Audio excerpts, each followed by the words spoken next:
Welcome everyone. I'm really delighted to host and chair the seminar today. My name is Karolina Bengaleb-Augustova. I'm a lecturer in sociology at the University of Glasgow, which is part of the School of Social and Political Sciences.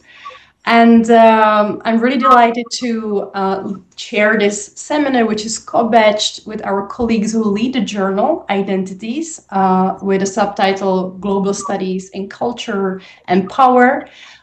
These colleagues are based in the subject group of sociology at the University of Glasgow within the same school of social and political sciences.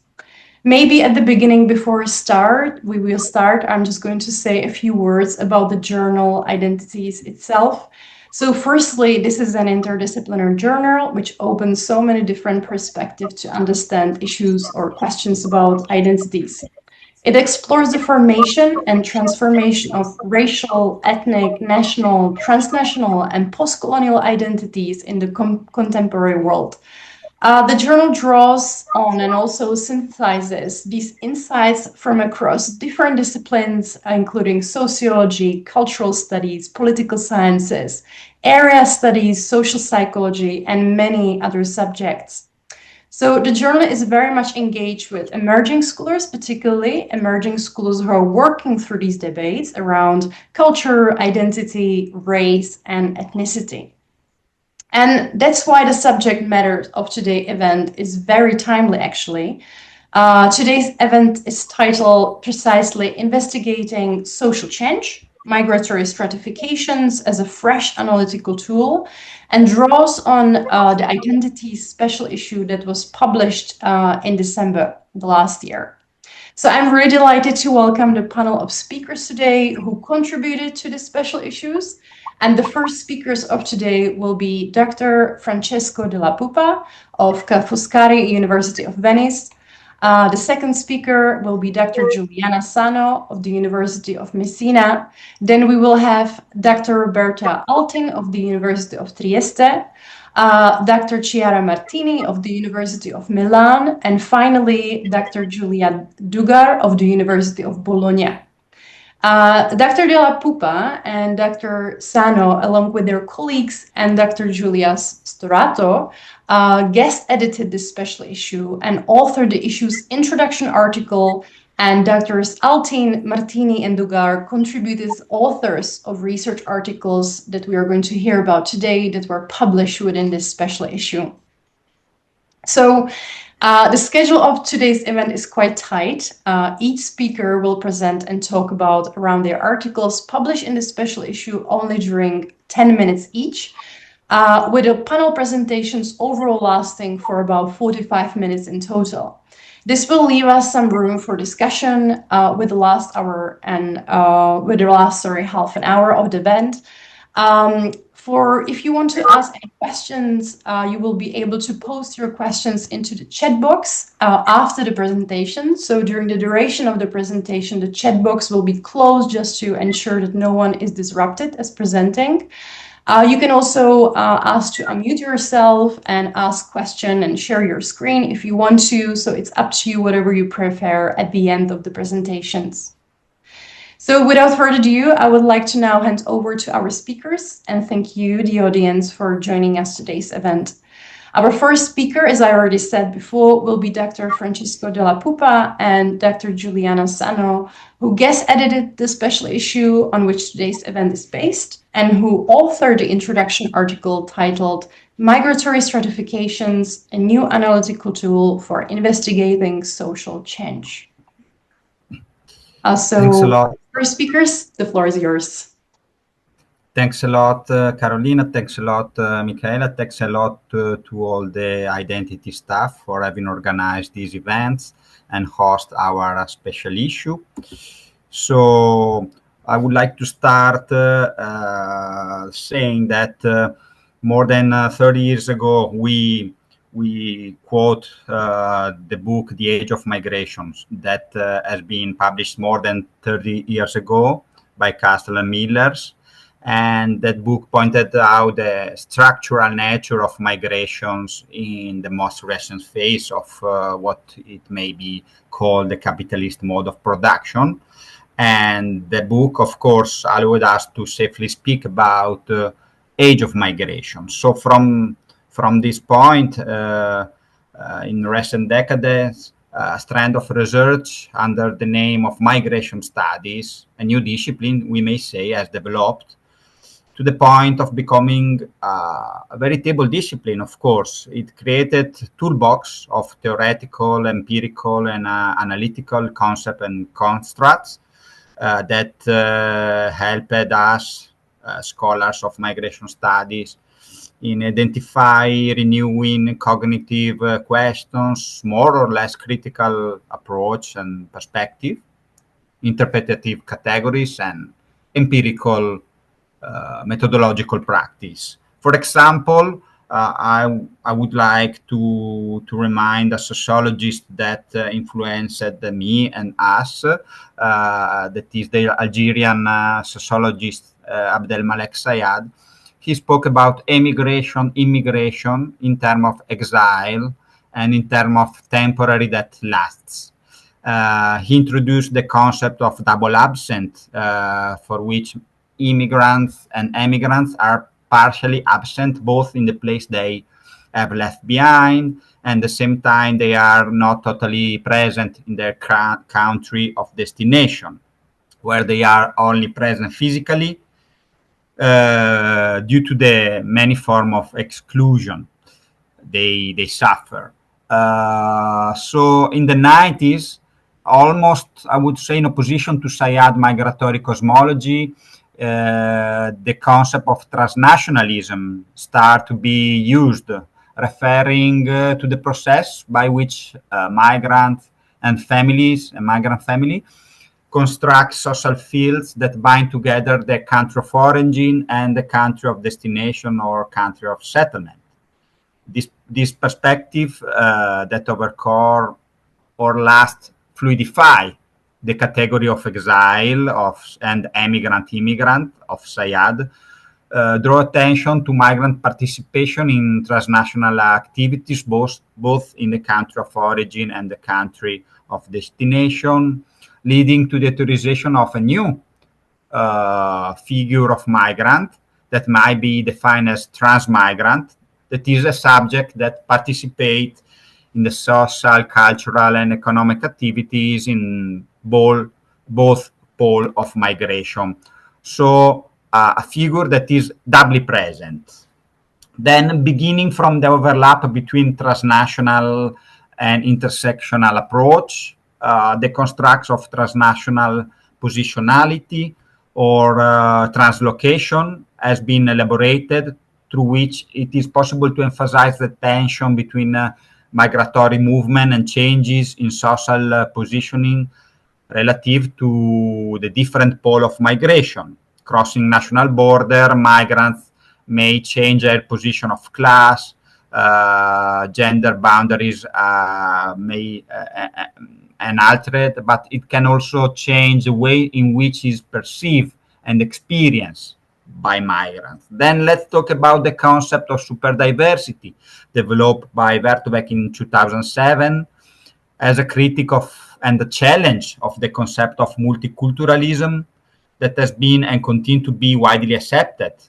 The author highlights the diversification of differences that has been progressively affirmed, and together with changes migration policies as fragmented, and we would like to say stratify the migrant component of the population, making it necessary, at least at the academic level, to construct its assumed diversity not only on the basis of different ethnic, national, and linguistic cultural background. However, the construct of superdiversity, we think it focuses on the situated present, thus only on the end result of migratory stratification processes, dynamic processes. So the perspective of migratory stratification that we propose here seeks to identify the relation between the picture of this situated present and the processuality that shape it and continue to shape. The threefold view of migration, that is to say transnational, translocal, and local migration, and been both challenged by and reread through the lens of the so-called mobility turn, which shall be acknowledged for having disarticulated and disintegrated the image of fundamentally sedentary societies. However, all these theoretical constructs and analytical perspective I try briefly to describe, they are all focused on the trajectory of the subject, that is, the intertwining of their mobility or immobility in a geographical and spatial and social and identitarian and legal and normative and temporal sense, which are shaped by specific policies and spatial and temporal control. We would like to adopt a visual and cinematic metaphor through which we could say that the camera for these theoretical and empirical constructs follow the individual or collective actor as they move within physical and geographical and social space, shedding light both the resulting social complexity and their subjectivity. However, keeping on with the cinematographic metaphor, if we kept the camera fixed in a specific framework, in a specific place, in a specific cultural frame or social or economic frame, we would record a series of snapshots that will demonstrate the sedimentation, the stratification, the overlapping of different let's say migratory moments, capturing phases in the ongoing social transformation of course triggered by migratory phenomena in a given, let's say, contextually field, whether that is national, territorial, social, demographic, cultural, artistic, economic, or institutional fields. So international and internal migration both drive and reflect profound changes. In other words, they interact with and they are influenced by the global phenomena of which they are part, and also affect national and local context. At the same time, taking up most famous expression which Sayad later applied to human mobility, migration are a total social fact involving the totality of interdependent human practices and experiences.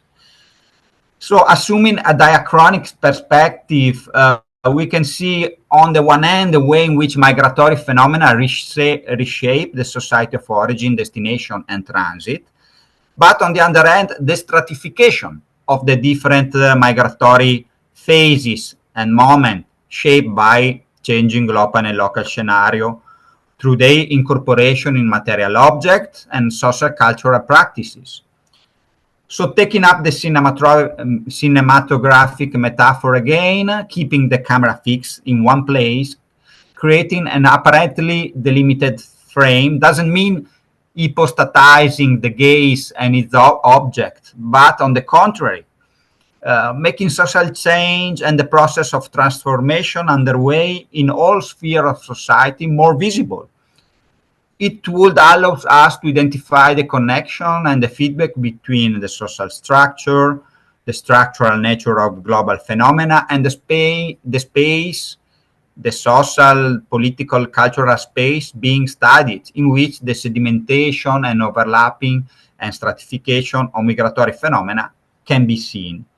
So this sedimentation of different migratory moments can be defined in terms of migratory stratification, of course, meaning the overlapping of different migratory phenomena that, arising from different overlapping epochs, exist and insist in the same context. In different historical and social phases, the same social landscape actually can be crossed by succession of immigration, emigration, transit migration of different natures and origins, implemented in different ways, in which a multiplicity of actors of different nationality, classes, gender, generation may be protagonists. So we call migratory stratification this process of overlapping of different migration phenomena and layers that in intersecting periods persist and insist in the same social, cultural, and territorial context. Thanks. Yeah, okay. So first of all, thank you for this opportunity to present our special issue. So building on Francesco's introduction, I would like to spend a few words more on the structure of the special issue before presenting my own contribution. So as Francesco already said, the notion of stratification we explored is dynamic and cumulative. Specifically, we chose to focus on the sedimentation of different forms of migration and their effect within a single context, area, or territory. While we still account for traditional view of stratification, often interpreted as inequities, hierarchy, our perspective embraces both structural inequalities and historical process accumulating through overlapping migratory trajectories and projects. So this historical lens allows us to observe not only how migration has changed, and I think this is the point, but the broader changes produced by migration itself. In fact, as a social scientist, sociologist, anthropologist, we recognize the autonomy and potential of migration.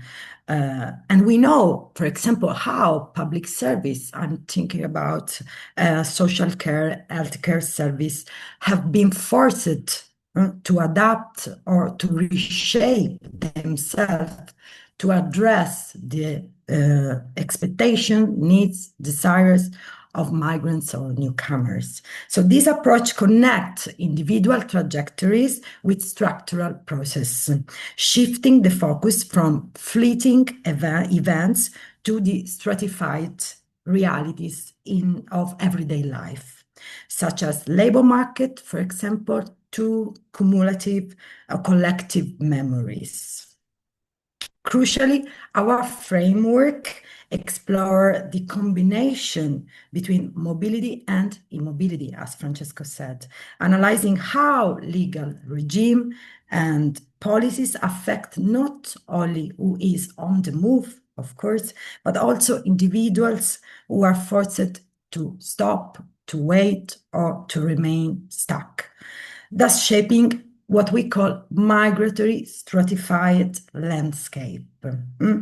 So we move beyond also the traditional focus on global cities, and following the anthropologist Kagler, who has recently pointed out this concept, while existing literature often overlook smaller or depowered towns, just to use the Kagler's words, our special issue highlights these peripheral areas.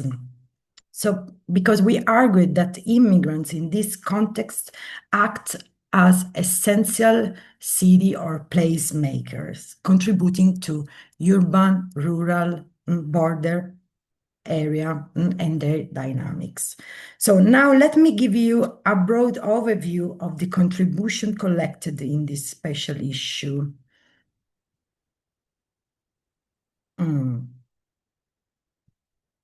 Okay. So, of course, I will not delve into each one in depth.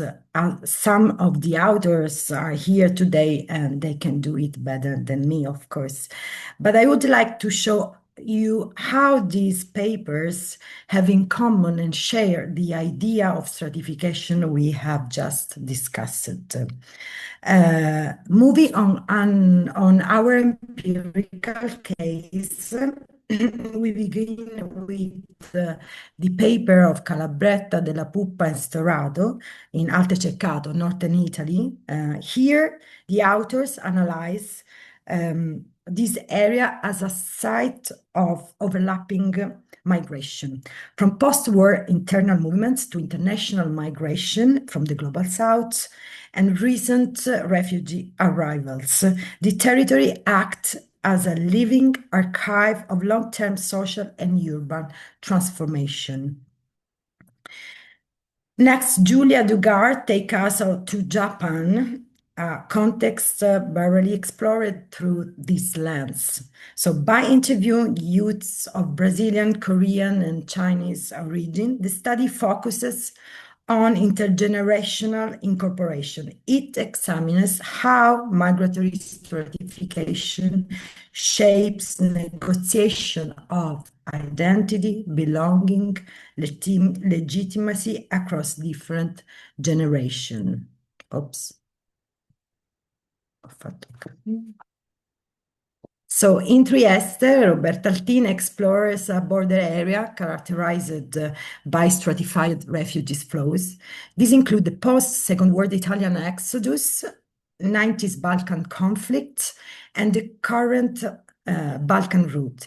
Here, memories, place, and objects serve as a stratified trace that reveal the deep history of migration in the city. Ok, sorry. Ho fatto un casino. Sorry. Ok, Chiara Martini work on Victoria Squares in Athens, looks at cumulative migratory layers from Filipino migration in the 80s to Eastern European and current asylum seekers. The square is analyzed as a hub of arrival and transit, as a site where visibility, interaction, and conflict between these layers manifest in the urban context. Oh no? Okay. So shifting to a rural context, Giuliana Carpinetti examines how agribusiness in Paraguay produced specific profile of emigration. By identifying different ages of emigration as historical layers, the study links political economy directly to the mechanism of migratory stratification. Esther Gallo provides a fascinating look at Indian North, tracing healthcare migration back to the colonial period. The analysis operates on three levels: historical, generational, and biographical, highlighting how religion and history intersect to shape modern migration experience. I will say something more in a moment on my own contribution, and concluding, we have a reflection by Russell King. He provides a theoretical assessment of migratory stratification, positioning it as a vital contribution to migration studies that moves beyond presentist views and open new doors for future research. So moving now to my own contribution published in Identities. I focused on a specific and emblematic case, the agricultural district of Vittoria, southeastern Sicily. This area offers a unique lens through which to observe how migration policies directly produce labor stratification, affecting every aspect of the worker's life, from greenhouses that is a typical cultivation in this area to their home. So Vittoria is a place of paradox because historically it was a land of emigration. It transformed it in the late 60s into a destination place for Tunisian workers. Italy at that time no had real immigration policies. It was still focused on curbing domestic emigration. These workers became the backbone of family-run business, replacing local labor workforce and fueling what the local elite call the miracle of green gold. But what is often missing from the triumphant economic narratives of the local actors is the human cost, of course. Unlike other seasonal districts, Vittoria produce year-round. This success relies on a model defined by low labor cost, high informality, and crucial, increasingly restrictive migration policies. So this situation grew even more complex in the early 2000 with the arrival of Romanian workers. Even after Romania joined the EU in 2007, the freedom of movement, if we think about mobility and immobility, but did not translate into better working and living conditions. Why? Because the pressure from multinational retailers, global market forced the local producers to cut costs. As it's often the case, this burden was shifted onto the most vulnerable, so the workers, through a wage suppression, basically. In my research, I found that this stratification is not just a byproduct, but it is a tool. Employers establish daily wages based on arbitrary, often discriminatory criteria as gender, age, nationality, and even cleanliness in the movement, for example, while they are harvesting tomato and vegetables. This creates a rigid hierarchy rooted in vulnerability. Women are paid less based on assumed physical weakness. Romanian workers often earn less than Tunisian counterparts because they are expected to live in shacks on site to save on rent. Asylum seekers and refugees, the most recent arrivals, occupy the very bottom. They receive the lowest wages under the cynical assumption that their basic needs are already met by reception system and center. So to conclude, a closer look at local discourse reveals that the miracle of green gold is in reality a product of institutionalized labor stratification produced by migration policies that criminalize and marginalize workers, and by a weakened legal framework that pushes workers into economic vulnerability and invisibility.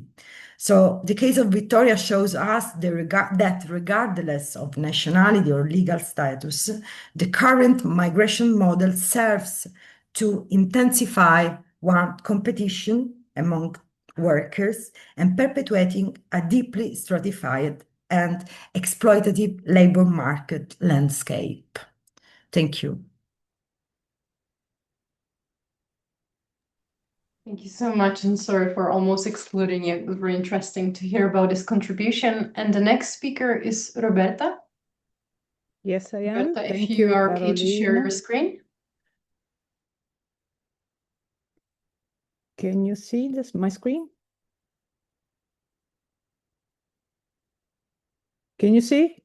Yes, we can see it. Thank you, Carolina. Thank you, Michaela, for organizing this interesting meeting. Thank you, especially a special thanks to Francesco della Puppa, Giuliana Sanò, and Giulia Storato for follow this interesting topic and to create also a group, a team of friendship colleagues working together.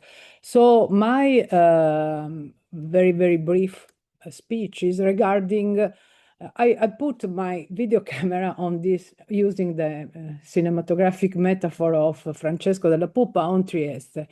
So Trieste is particularly is a small town in northeast Italy, around 200,000 inhabitants. It's a kind of particularly interesting border laboratory located in the Italy on the current border with Slovenia, but historically Trieste has been shaped by shifting borders from the Austro-Hungarian Empire to Yugoslavia and the Iron Curtain, and as a result it has been deeply marked by migration and forced displacement, many forced displacements. Rather than a single story, so I can hear here an example of these entangled mobilities and where we can apply as an analytical tool the concept of migratory stratification. My research is based on ethnographic and qualitative approach. I am anthropologist, so I included interviews and field work and observation of places used by refugees and asylum seekers. And I also focus on objects left behind at the border and how migratory stratification operates at the level of collective memories. In this context, the absences and silences are just as meaningful as what is visible. So I will briefly summarize my main findings in order to discuss the migratory stratification. And this concept allows me to study heterogeneity without cultural essentialism. It helps to understand how a border area filters and retains migrants, creating link between different migratory processes over time. And instead of seeing only a simple dichotomy, us versus them, the city and the migrants, we can observe in Trieste how different phases of migration intersect with each other and with the diaspora network that is obviously spread all around the world. So by integrating these dimensions, migration can be understood as a total social factor. Obviously, the quotation is of Sayat. And this approach moves beyond the emergency-driven, this is very important for me, or the purely synchronic perspectives, and allow to capture the temporal depth and complexity of migration. So this raises some key question.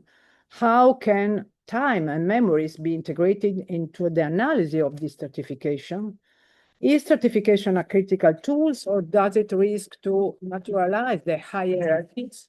And which policies produce this stratification? For example, temporary protection or refoulement, rejection, and so on. So scholars have rarely combined migration and memory studies to analyze how the perception of the past influenced the incorporation of migrants in the host of societies. I try a historical comparison within the same border context because help to highlight the major changes in migration pattern, management, and the perception.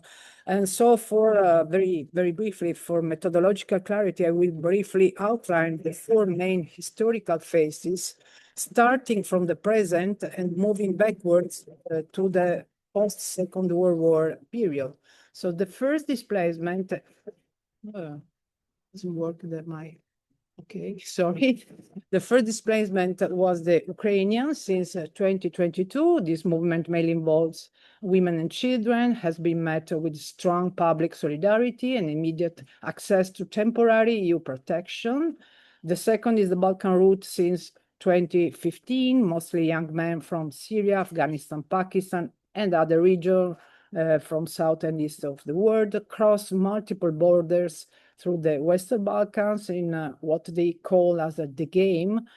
The third is the refugees from the Yugoslav war in the 90s till the beginning of the new millennium. Around 80,000 people arrived in Italy and in Trieste in particular, because we are a border town. Many were hosted through grassroots network and private homes. Ethno-national solidarity and historical minorities played a key role in facilitating the reception of these refugees. And the last historical displacement were the Eastern Exodus, so-called Exodus, after the Second World War, so starting in the 1945 till 60s. Approximately 300,000 Italians fled the territory ceded to Yugoslavia. Many passed through Trieste and were hosted in camps such as the Silos, a former warehouse that became a symbol of displacement and trauma, and which today is again reused as an informal shelter for asylum seekers. So this mobility entangled with specific places, objects, and memories. If we compare, for example, the reception of Yugoslav war refugees in the 90s with the Ukrainian refugee today, we see important similarities.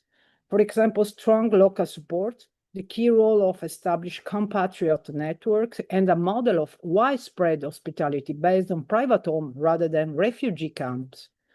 Former migrants, such as women and cross-border commuters, acted as fundamental mediators. And this approach fosters social integration and proved less costly and less disruptive for host communities. In contrast, this is, for example, the silos during the 50s, the last century, and this is today as informal shelter. If we compare Eastern refugee in the 50s with today asylum seeker, we see the persistence, the reuse of the same reception sites. This is another reuse for refugees, such as former camps or barracks, and the silos is just an example of this continuity. But this raises an important question. So what remain of the memories of these places? Migrants often experience form of amnesia or repression of painful memories, either for personal survival or because these subaltern memories are not fully recognized within the national narratives. So memory is not a neutral reconstruction of the past, we know, but a political process shaped by power and nationalistic discourse. And this brings us to the material dimension of migration. After the Second World War, Italian refugees left behind, for example, around 2,000 cubic meters of furniture and everyday objects, and these are stored in this warehouse 18 in Old Port of Trieste, marked by personal identifiers. Over time, these personal objects acquired a strong symbolic and memorial value. But by contrast, contemporary migrants travel with almost nothing. They carry on only what is essential for survival during the Balkan route, and the objects that they leave behind on the border, such as smartphones, small backpacks, or few personal items, reflect a form of mobility that are focused only on their body. So comparing the graveyard of objects from the 1950s within today border remnant shows us a shift from heavy material traces of memory to anonymous and disposable remains. And this near absence of material traces is emblematic of contemporary border regime, European border regimes, which are designed to make migrants' passage invisible. So the lack of traces limits historical inscription, but also undermines the migrants' ability to claim rights, challenge pushback, or inscribe their presence in collective memories. So going to the conclusion, memory and bordering are both political processes, continuously produced through symbolic and material procedures and practices. They play a key role in challenging fixed insider-outsider distinction dichotomy and simplify diasporic narratives. So understanding border areas as a layered heritage spaces required a particular attention not only to settled stories, but also to migrants' memory stratification and heterogeneous experiences. And within this framework, the invisibility and transience imposed on refugees function as a mechanism of exclusion, reinforcing the ideas of foreign bodies dangerous to the national order of things, as Malky know. So incorporating memory into an analysis of stratification allows to move beyond the emergency narrative and narration and to understand migration as a multi-temporal, historically embedded processes. So again, what remains? Not only flows and number, but traces, memories, and spaces that reveal the complexity of this stratified borderland as an example of migratory stratification. Thank you. Thank you so much, Roberta. I would have so many questions about all of these really interesting data, but we will have hopefully some more discussion at the end. But now the turn is to Chiara Martini. I'm sorry, Chiara, that I mispronounced your name at the beginning. Don't worry. But the floor is yours. Okay, thank you so much. I will try to share my screen. Let's see. Do you see? Yes, we can see Okay, it. great. So thank you for organizing this event, and thank you to everyone that is here today. I will now try to present and summarize a little bit the content of my article, Victoria Square, Athens, Migratory Movements and Social Stratification in the Center of the Greek Capital. In this work, I examined how overlapping migratory movements have shaped a specific urban space in Athens, namely Victoria Square, producing complex forms of social stratification, but also enabling practices of solidarity, alternative belonging, and political agency. The article is based on ethnographic research, and I used the concept of migratory stratification that was introduced before as a way to analyze the layered and diachronic effects of migration in urban contexts. Theoretically, my analysis draws on urban studies, citizenship studies, and critical migration scholarship. And as I said, central to the article is the concept of migratory stratification that I use to describe the layering of different migratory phenomena, legal statuses, social positions, and cultural practices within the same space over time.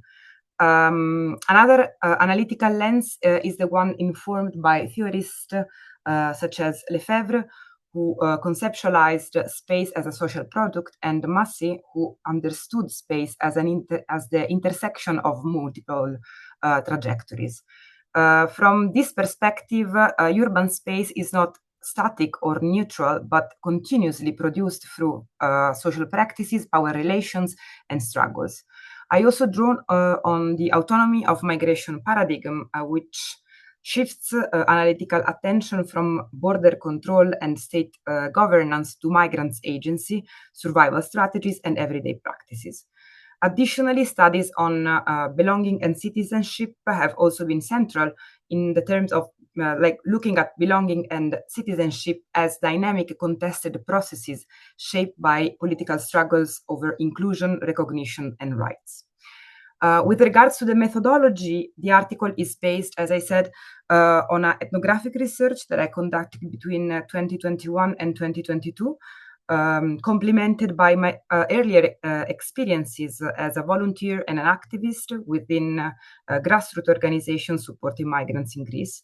I relied on participant observation, informal conversation, semi-structured interviews. And I want to underline that the positionality as both a researcher and a volunteer and activist allowed me to access everyday practices and trust-based relationship while also requiring constant reflexivity regarding privilege, power, and representation. And this immersive approach enabled me to capture the lived experiences, informal networks, and micro-level interactions that structure the daily life in and around Victoria Square. So first of all, I tried to situate the research and the analysis within the broader historical trajectory of Greece as a key European migration crossroad. For much of the 20th century, Greece was predominantly a country of emigration, with large numbers of Greek citizens living for Western Europe, North America, and Australia. This pattern shifted from the late 80s onwards, following major geopolitical transformations, such as the collapse of socialist regimes in Eastern Europe.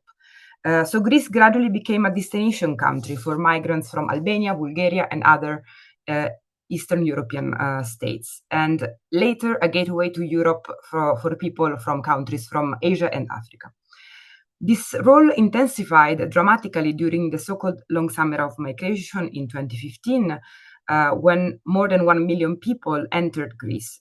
Although many of these people initially considered Greece as a transit country, the closure of the Western Balkan route and increasingly restrictive European migration policies forced many migrants into prolonged states of immobility. As a result, urban centers such as Athens became key sites where migrants were compelled to settle, often under conditions of uncertainty, precarity, and exclusion. A key part of the analysis then focuses on Athens as a city shaped by both migration and inequality. And the very conformation of the city and settlement in the city, it's affected by migration phenomenon. So migrant settlements patterns intersect with long-standing urban dynamics, including post-war densification, inadequate infrastructures, and class-based suburbanization. Along the years, as middle and upper-class Greeks residents moved away from central neighborhoods, migrants occupied older and more affordable housing, often under precarious conditions. Along the years, foreigner people in Athens have concentrated along the main streets of Patission and Acharnon, around Exarchia, the Pedion to Areos Park, and as well as Victoria Square. This resulted in forms of vertical social differentiation, where different social groups live in close proximity but experience deeply unequal living conditions. While this has enabled along the years everyday encounters and forms of coexistence, it has also fueled stigmatization, forms of racialization, and political scapegoating, particularly during periods of crisis. Victoria Square and the neighborhood surrounding this square, that it's located here, where there is now the arrow. So also all the other points that are here are the Patission Street, Acharnon, and you can see that the people are concentrated in this area.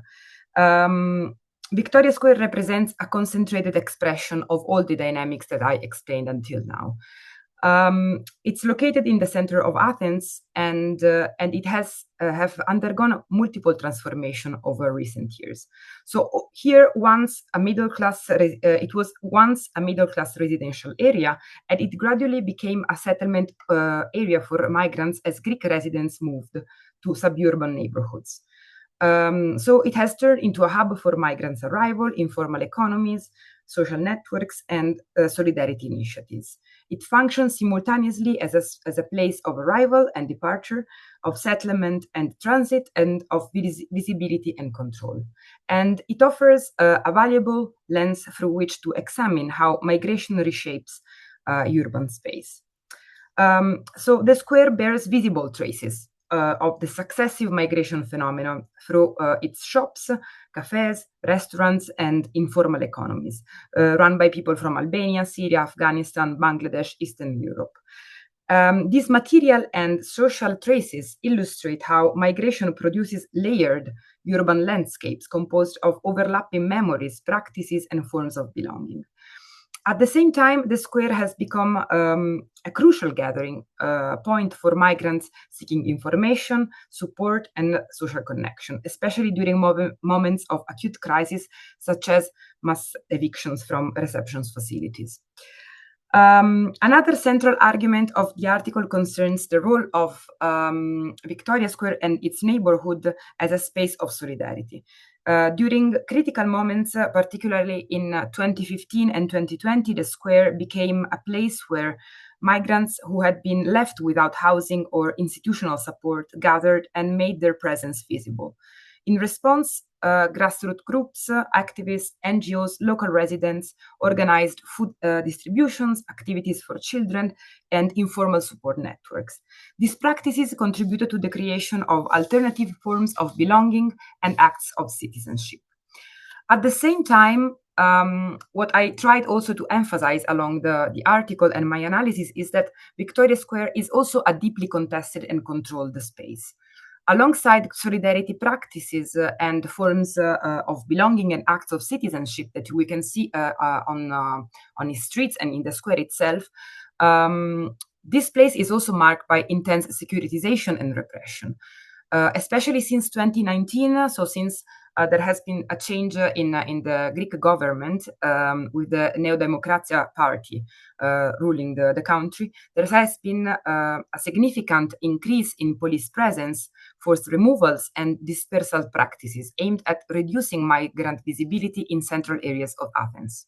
These dynamics transform the square into a borderscape, where internal borders are enacted through everyday policing, intimidation, and control. Migrants' testimony collected during fieldwork revealed experiences of fear, violence, and forced transfers to camps and detention centers, highlighting the precariousness of life in such spaces. Therefore, this migratory overlapping and stratification produce both possibilities and vulnerabilities, and its effects are neither fixed nor linear. Therefore, I believe that for analytical approach that holds together continuity and rupture, agency and control, inclusion and exclusion. Just to conclude, through this article, I try to show how Victoria Square and its neighborhood, it's not simply a physical location, but a dynamic urban space shaped by these overlapping migratory movements, but also political struggles and everyday practices. Through the concept of migratory stratification, it was possible to show how different migration phenomena sediment over time, and also produce complex social and spatial configurations.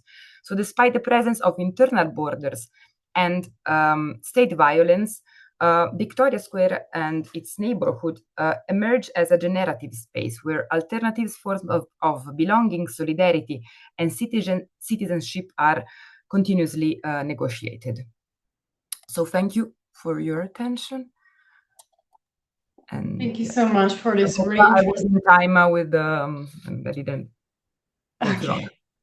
Thank you so much for a brilliant contribution. And we have last speaker, who is Dr. Giulia Dugar, and then we will have some space for discussion all together. Thank you very much. Let me share my slides, which you should be able to see by now. We can see it. Thank you. Thank you for your feedback.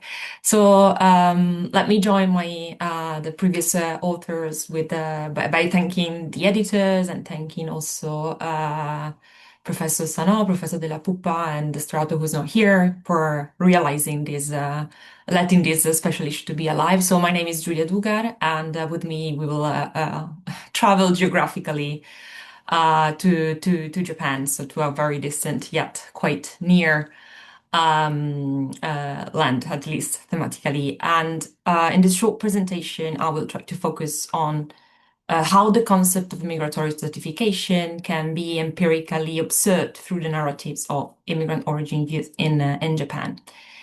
And Japan represents quite a peculiar case, although very interesting.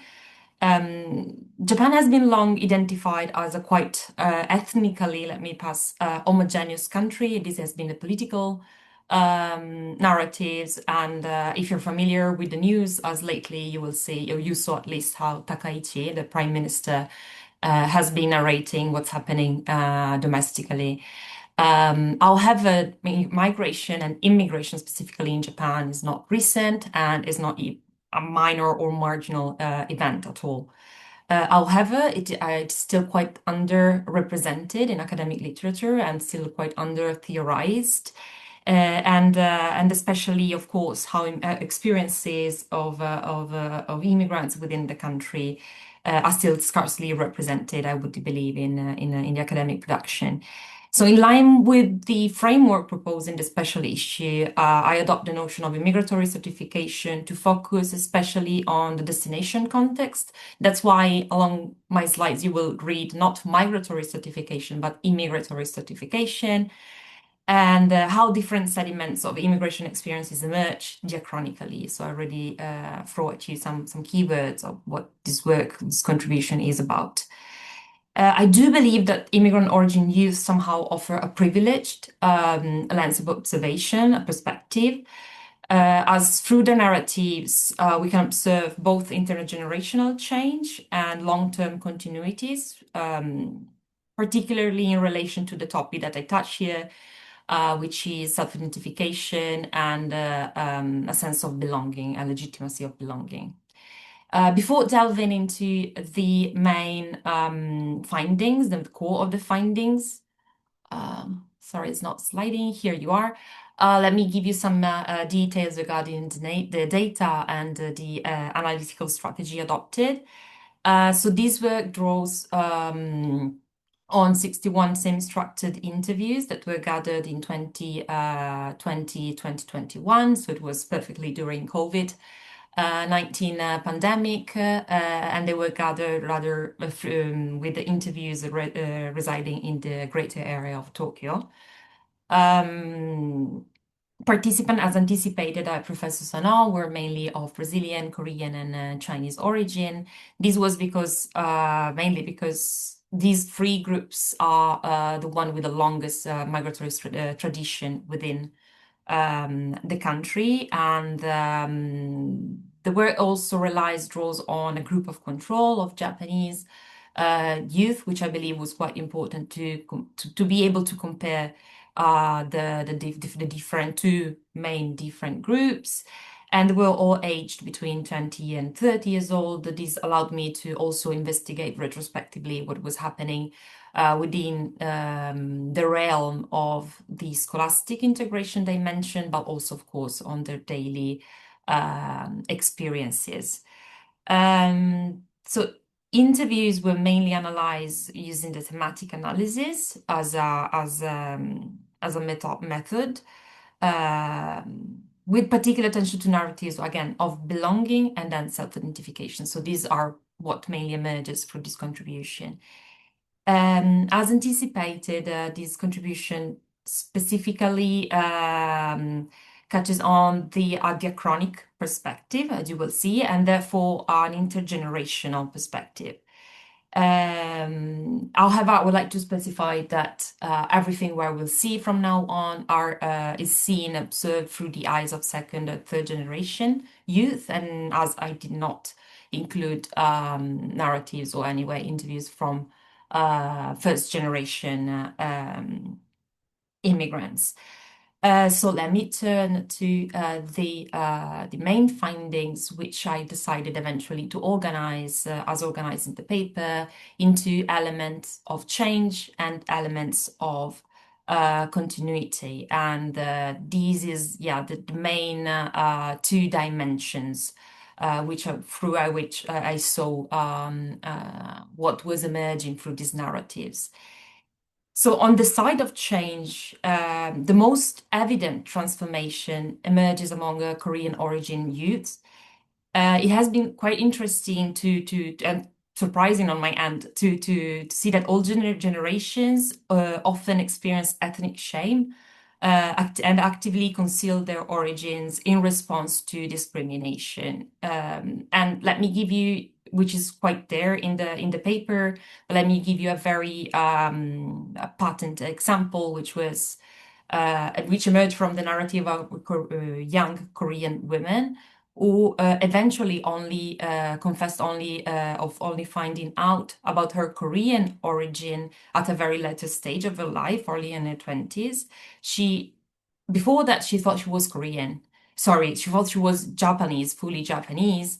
But as she participated to a funeral in her 20s, to a funeral of an aunt, she realized that everything was officiated and ceremony, the funeral was in a Korean fashion. And that's where her father confessed that actually her family was of Korean origin, which is quite eloquent itself. And in contrast with this older generation, the change I see here is the fact that in contrast, younger cohorts increasingly expressed or still express ethnic pride and engage in a reappropriation of a Korean identity, especially regarding the later quite famous Korean popular culture. More broadly, across groups, what has been also interesting is that youth tend to distance themselves. This is not news, but what I also find out here is that youth tend to distance themselves from parental constraints, being these in the sense of rejecting strict educational expectations. This was especially the case for Chinese youth, or redefining life aspiration and try to distance themselves to inherited occupational trajectories. And this was particularly true for the Brazilian group. On the other hand, and we pass to the right column, elements of change do coexist with elements of continuity. And across almost all respondents, what emerges the possibility of fully identifying as Japanese remains structurally and systematically limited. So mostly nobody really identified as being Japanese or feeling Japanese or belonging to Japan. And even among second or third generation youth. And this was particularly evident for Korean and Chinese youth, or origin youth, sorry, for whom historical and political tensions are still very patent and very clear today. For the last group, for the Brazilian origin group, youth, exclusion actually took a quite different form. Rather than political barriers, I could see especially forms of self-segregation, often reinforced by attending what are called ethnic schools or community-based life that kept these Brazilian origin youth lives very separated from the rest of the Japanese society. And also like to give you a very tangible example here. You have to imagine, for instance, second or third generation Brazilian youth not being able to speak or having a very poor command and proficiency of Japanese, as they only would speak Portuguese within school and within their own community. So let me conclude to what I believe is the takeaway from the conclusions of this contribution, and what I think it's a reciprocating benefit both for this migratory stratification perspective and by applying it to the case of Japan. And the aforementioned coexistence of elements of change and elements of continuity, I believe, is precisely what makes migratory stratification visible in the Japanese case. And at the same time, the immigratory stratification do make visible sediment and often silence memories, as the case of the Korean father as before, whose effects persist even when they're not any longer openly transmitted, intergenerationally speaking. Second, while there's a strong intergroup variation, this might sound very technical, but it was still very interesting for me, there is relatively little intragroup change across generation, and these might suggest that community level and contextual factors matter more than individual trajectories per se. And finally, the receiving context itself emerges as a powerful stratifying force, in this case, Japan and its destination context. Despite different migratory histories, all groups encounter a persistent denial of a full symbolic membership. And that also I found very eye-catching in regards to these findings. So that's all on me. I would be very happy to engage in a final discussion, but I let the stage back to Carolina, and I thank you for your attention. Thank you so much, Giulia, for this really interesting, yet completely geographically different perspectives on the topic. So we now have 25 minutes, which will be open for questions and answers and hopefully discussions. The recording will stop right now, which will give us a space for more private discussion.